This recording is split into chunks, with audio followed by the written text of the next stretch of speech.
ایک دن جنگل کا بادشاہ اپنے وزیر چیتے کے ساتھ ریاست کی سیر کے لیے روانہ ہوا۔ راستے میں وزیر نے جنگل کے حالات کے بارے میں بتاتے ہوئے کہا، بادشاہ سلامت، آپ کی حکومت سے ہر کوئی خوش ہے، سارے جانور امن اور سکون سے رہتے ہیں، لیکن ایک بلی ہے جو سب کے ساتھ لڑتی رہتی ہے، اسی وجہ سے سب اسے جھگڑالو بلی کہتے ہیں۔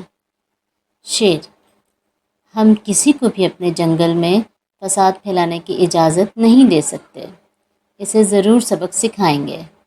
وزیر بولا، جناب، وہ بڑے غصے والی اور بدتمیز ہے، کہیں آپ کی بے عزتی نہ کر دے۔ شیر نے کہا، تم پریشان نہ ہو، جیسا شکار ویسا جال۔ شیر اور چیتا دونوں جنگل میں گھومتے رہے، یہاں تک کہ دوپہر کا وقت ہو گیا۔ بادشاہ نے گھنے درختوں کے پاس سستانے کا ارادہ کیا۔ شیر درختوں کے سائے میں لیٹا آرام کر رہا تھا کہ اوپر سے ایک ہڈی اس کے سر پر گری۔ شیر نے غصے سے اوپر دیکھا تو ایک شاخ پر موٹی سی ایک بلی بیٹھی نظر آئی، جو بڑے مزے سے گوشت چبا رہی تھی اور ہڈیاں نیچے پھینک رہی تھی۔ شیر نے اشارے سے وزیر کو بلا کر اس بلی کے بارے میں پوچھا۔ وزیر نے بلی کی طرف دیکھا تو پہچان لیا اور کہنے لگا، حضور، میں نے صبح جس جھگڑالو بلی کے بارے میں بتایا تھا، یہ وہی ہے۔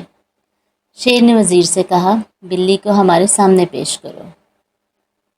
وزیر بلی سے مخاطب ہو کر بولا، خالہ نیچے آؤ، بادشاہ سلامت کو تم سے ضروری بات کرنی ہے۔ وزیر کو جس کا ڈر تھا وہی ہوا۔ بلی چیخ کر بولی، مجھے خالہ کیوں کہا؟ ابھی میری عمر ہی کیا ہے؟ اپنے الفاظ واپس لو۔ شیر سمجھ گیا کہ وزیر سچ ہی کہہ رہا تھا، یہ تو واقعی جھگڑالو بلی ہے۔ اس نے وزیر کو خاموش رہنے کا اشارہ کیا اور خود پیار سے کہنے لگا، محترمہ، میرا وزیر تو جاہل ہے، اس کی طرف سے میں معافی چاہتا ہوں۔ ذرا نیچے آئیے، ایک حکومتی معاملے میں آپ سے مشاورت کرنی ہے۔ بلی منہ چڑھاتے ہوئے بولی، اچھا، معاف کیا، بولو کیا مشورہ چاہیے؟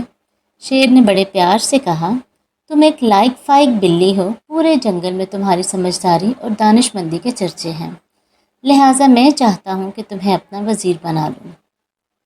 یہ سنتے ہی موجودہ وزیر کے تو کان کھڑے ہو گئے اور وہ حیرت سے شیر کو دیکھنے لگا، مگر شیر نے آنکھ سے اشارہ کرتے ہوئے تسلی دی۔ دوسری جانب وزارت کی پیشکش سن کر بلی تو پھولے نہ سمائی، خوشی خوشی چھلانگ لگا کر درخت سے نیچے اتر آئی اور شیر کے قریب آ کر خوشی سے بولی، بادشاہ سلامت، مجھے قبول ہے۔ لیکن شیر نے ایسا زوردار پنجہ مارا کہ بلی اڑتی ہوئی درخت سے ٹکرائی۔ بلی نے اٹھ کر بھاگنا چاہا مگر ناکام رہی۔ شیر نے فوراً اسے گرفتار کرنے کا حکم دیا۔ مقدمہ چلا اور بلی کو اپنے کیے کی سزا مل گئی۔ اس کے بعد بلی نے سب سے معافی مانگی اور کبھی کسی کو پریشان نہ کیا۔